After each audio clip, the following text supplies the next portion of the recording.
datang Bib doain biar cepet dapet jodoh lah. Lu begitu minum berubah jadi Brad Pitt, terus kaya raya gitu. Saya tanya, lu kerja nggak? Enggak Bib. Lu nganggur? Iya. Sampai budak nggak bakal ada yang mau lu perempuan. Lu laki-laki kerja, duit jajarin di pinggang, perempuan mana juga pasti mau. Betul kan? Amit amit.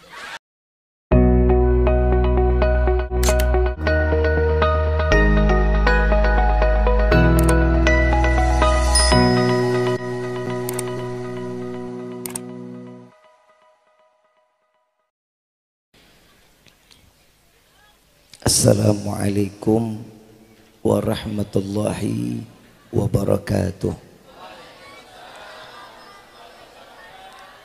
Yang sama kita muliakan dan kita hormati para alim ulama, para kiai, para sesepuh, para tokoh masyarakat yang selalu kita harapkan doa serta keberkahannya. Bingung, ada jamaah nanya, Bib gimana sih cara supaya ikhlas? Jadi orang yang ikhlas bagaimana?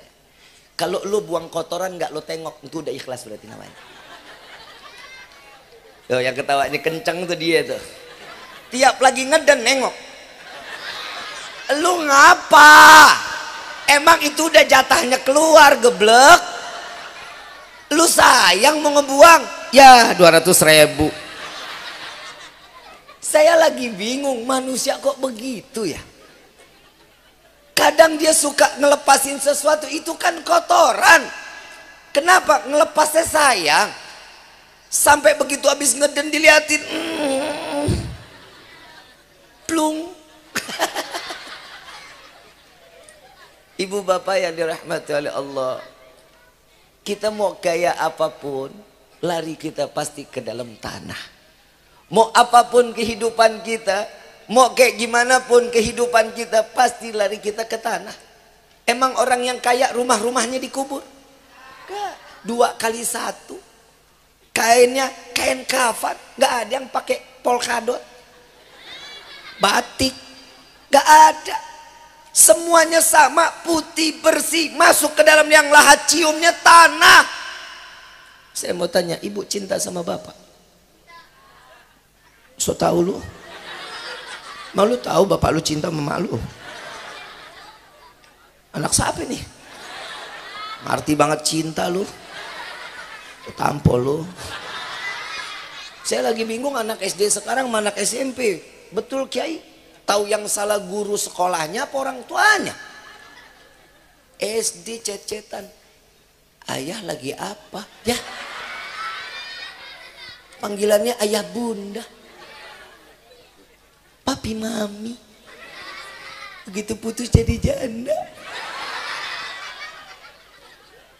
Ngadi-ngadi anak sekarang mah. Bu cinta nggak sama bapak? Ngapa lu diem? Jangan terpesona ngelihat saya, jangan. Saya tanya sekali lagi, ibu cinta sama bapak enggak? Enggak?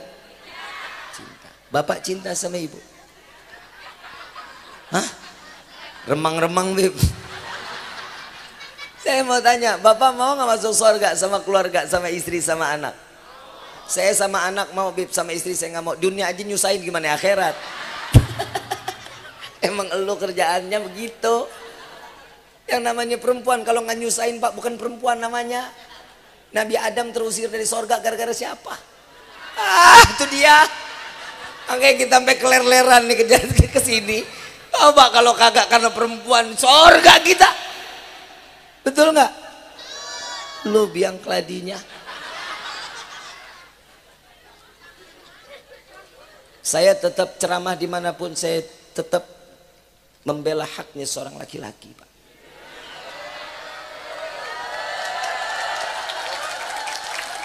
Nggak mau terima.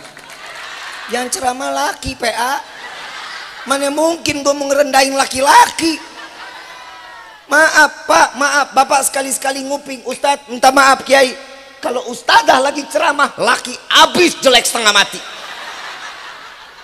Ustazah suami saya sering banget pulang malam, gampang ceraiin aja lah. Cuman gara-gara pulang malam mencerain aja. Kalau kita mah alhamdulillah Pak, laki-laki ngedidik. Jangan, kalau dia ngelanggar syariat, gebuk dulu. Sholat kagak, gebuk, tapi jangan sampai bonyok. Lu kadang laki juga nggak ada otak sih. Bini dikata samsak. Gebuk, jangan sampai berbekas. Gak juga, udah digebuk masih nggak sholat, nadanya tinggi. Mau sholat apa enggak? Itu kedua. Yang ketiga, nggak mau sholat juga, keluarin dari kamar, suruh dia tidur di ruang tamu. Jangan elu yang ngalah PA, suruh dia yang tidur di luar, lu tidur di dalam kamar. Nggak mau juga, pulangin ke rumah orang tuanya. Belum masuk talak, belum. Ini laki-laki Bu, kita tanggung jawab akhirat, dunia kita yang tanggung jawab. Ibu mah nungging doang. Bener nggak? Ibu urusan akhirat banyak, yang namanya urusan dunia tanggung jawab seorang istri banyak memang. Kenapa? Urusan perempuan cuman urusan dunia. Akhirat laki yang ditanya abis-abisan sama Allah. Lu jangan jadi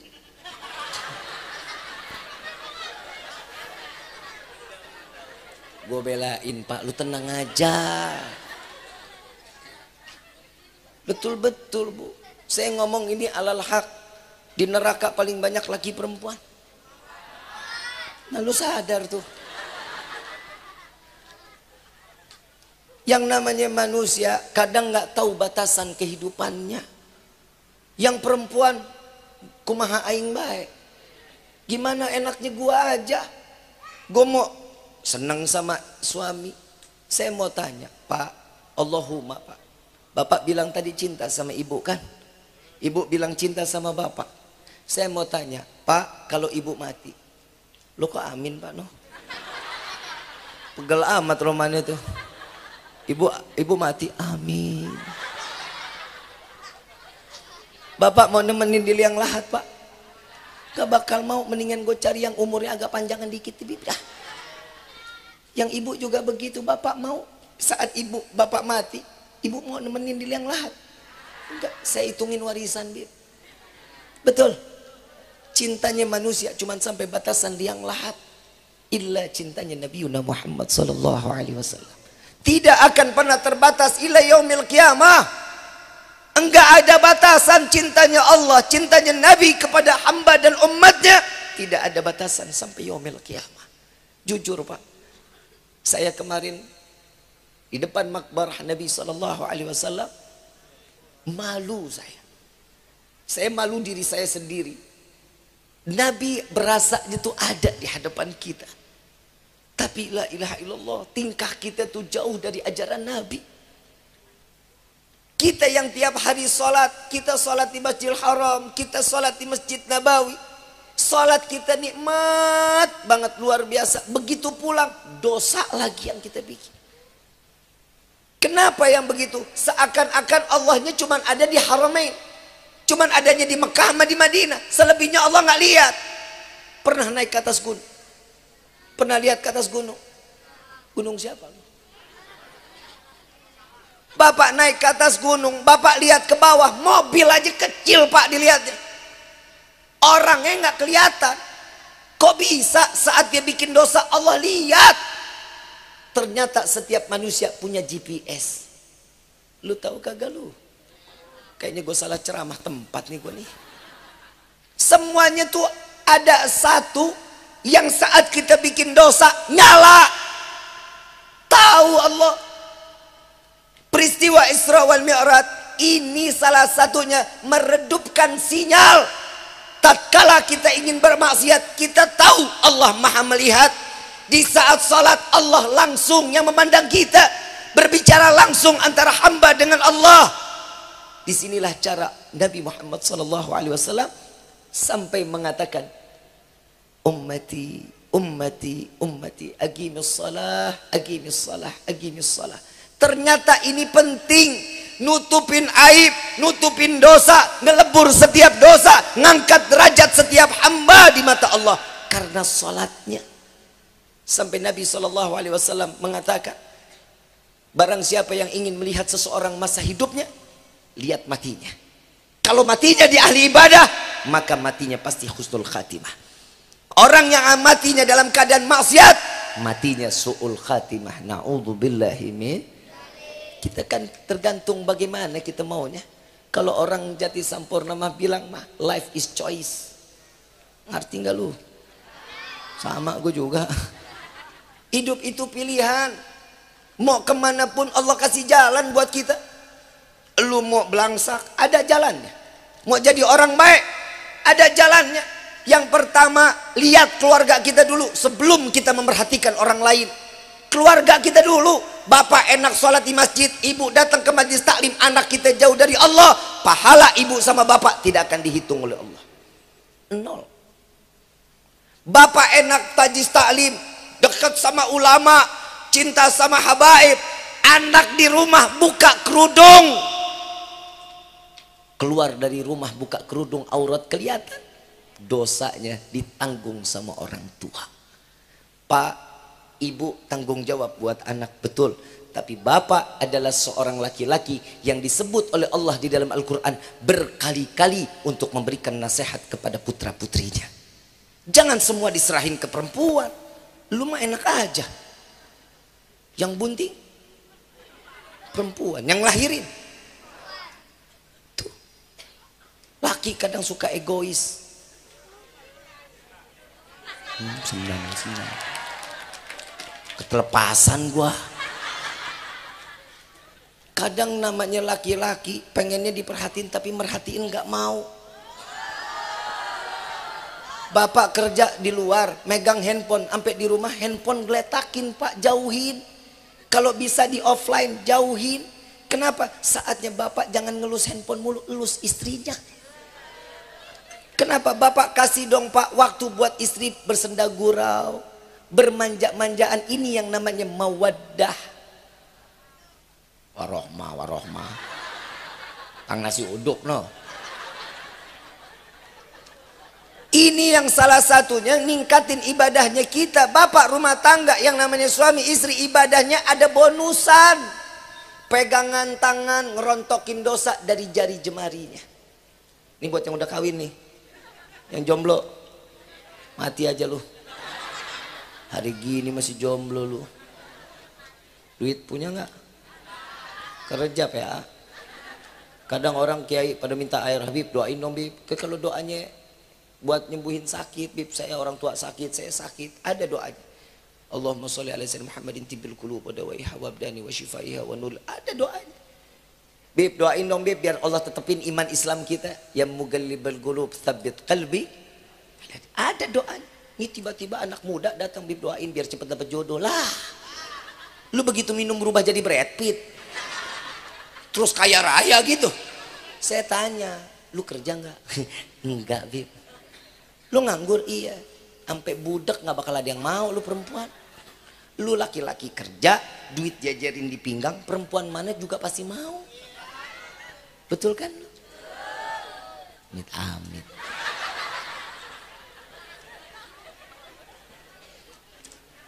Pak, di dalam kitab yang dikarang oleh Imam Ghazali radhiyallahu anhu waradahu, maaf saya lupa salah satu kitabnya, beliau mengatakan perasaan perempuan itu bagaikan cermin, Pak.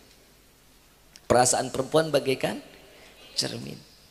Kalau cermin itu utuh, indah kita lihatnya, betul? Tapi tatkala cermin itu terlempar batu, hancur. Bisa kembali normal lagi? Pasti akan ada cacatnya. Perasaan wanita kenapa dianggap sebagaimana cermin? Karena wanita itu jika hatinya sudah dilukai, dia gampang untuk memaafkan, tapi tidak akan pernah hilang luka di dalam hatinya.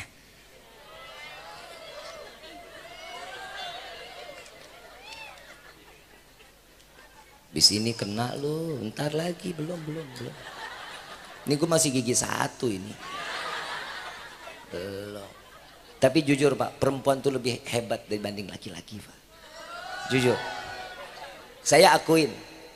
Bapak paling kuat gendong anak berapa jam? Hah? 30 menit. 30 menit. 9 bulan Pak digendong. Tuh perempuan. Bapak pernah jalan ke pasar sama anak udah lahir? Sama istri? Belum pernah. Lu kelewatan lu Pak lu. Bapak jalan, coba jalan sama anak sama istri. Bapak gendong tuh anak. Ini oper kiri, oper kanan. Ini laki-laki nih, oper kiri, oper kanan. Perempuan mau berjam-jam, hayu. Kuat gendong anak, tangan sebelah kiri, taruh di pinggul, tangan kanan milih baju. Tuh. Betul gak? Sama bini gue juga. Kekuatan yang paling sempurna perempuan. 1-0 Pak, kita kalah. Setiap negara pasti punya ibu kota PA. Udah salah kenceng lagi lo. Kalau saya bilang setiap kepala negara punya ibu negara. Nah yang gue bilang setiap negara punya ibu, nggak ada bapak kota. Betul? Dan setiap yang tertempel oleh perempuan, maka perempuan itu jabatannya juga naik. Contoh, suaminya bupati, punya istri dipanggilnya siapa? Ibu bupati. Istrinya jadi bupati, bapaknya dipanggil siapa?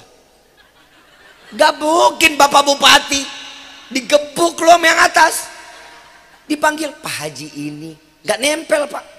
Tapi setiap yang namanya nempel sama laki-laki yang punya kedudukan, perempuan naik derajatnya. 2-0 Pak, kita kalah. Emang iya, surga ada di bawah telapak kaki laki perempuan. Laki perempuan. Ibu lo laki. Emang kencingnya ke diri. Surga ada di bawah telapak kaki perempuan apa laki? Gak ada surga di bawah telapak kaki bapak. 3-0 Pak, kita kalah. Betul? Yang keempat, yang namanya perempuan Pak, yang namanya perempuan ini istimewanya luar biasa Pak. Saat dia melahirkan, jika Allah ambil nyawanya, terhitung jihad fisabilillah. Lu bisa ngelahirin?